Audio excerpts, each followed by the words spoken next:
ఖమ్మం జిల్లా వడ్డెర సంఘం కార్యదర్శిగా పల్లపు వెంకన్నను నియమించారు. ఈ మేరకు బుధవారం ఖమ్మం నగరం పాత బస్టాండ్ ఎదురుగా ఉన్న టీటీడీ కళ్యాణ మండపంలో జరిగిన ఖమ్మం జిల్లా వడ్డెర సంఘం కార్యవర్గ సమావేశంలో ఖమ్మం జిల్లా అధ్యక్షుడు బత్తుల వీరబాబు నియామక పత్రాన్ని అందజేశారు. ఈ సందర్భంగా జిల్లా అధ్యక్షుడు వీరబాబు మాట్లాడుతూ, సంఘం కార్యక్రమాల్లో చురుకుగా పాల్గొంటున్న వెంకన్న ఈ పదవితో మరింత ఉత్సాహంగా వడ్డెరలను చైతన్యపరచడంలో చురుకుగా పాల్గొనాలని కోరారు. జిల్లా కార్యదర్శిగా నియామకమైన పల్లపు వెంకన్న మాట్లాడుతూ, తన మీద నమ్మకంతో తనను కార్యదర్శిగా ఎన్నుకున్న జిల్లా కార్యవర్గానికి కృతజ్ఞతలు తెలిపారు. వడ్డెర సంఘం అభివృద్ధికి తన వంతు సహాయ సహకారాలు అందిస్తానని అన్నారు. ఈ సమావేశంలో ఇంకా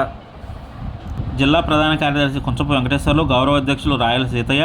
రాష్ట్ర నాయకులు దేరంగల బ్రహ్మం, వల్లెపు సోమరాజు, బత్తుల నాగేశ్వరరావు, పేట్ల కృష్ణమూర్తి, తమ్మిశెట్టి వెంకటనారాయణ, బత్తుల తిరుమలరావు, తమ్మిశెట్టి పరశురాం, పల్లపు వెంకన్న, పల్లపు రాము, దేరంగల రామారావు, చెల్ల హనుమంతు, బండారి సురేశు, కుంచపు వెంకటేశ్వర్లు, చెల్ల రవి, బొంత నాగరాజు, విడగొట్టి వెంకటేశ్వర్లు, కుంచపు కుమారు,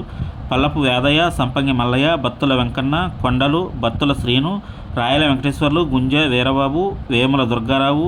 చెల్ల రాముడు, వేముల వెంకటప్రసాద్, చింతల వెంకన్న, వేముల ఉపేందర్, చెల్ల రామారావు,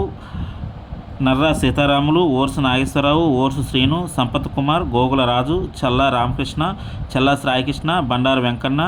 బండారు నగేష్, చెల్ల Satish, Vemula Koteswararao, Sampangi Venkatachalam, CH Nageswararao, G Siva, R Ravinder, B Ramulu, B Nageswararao, Narasimharao, Rayala Ramakotaiah, D Ramulu, G Laxman, Vaddanna Rangaiah, Rayala Venkateswarlu, Rayala Naresh, Sivaratri Mallaiah, Gogula Jamalaiah తదితరులు పాల్గొన్నారు.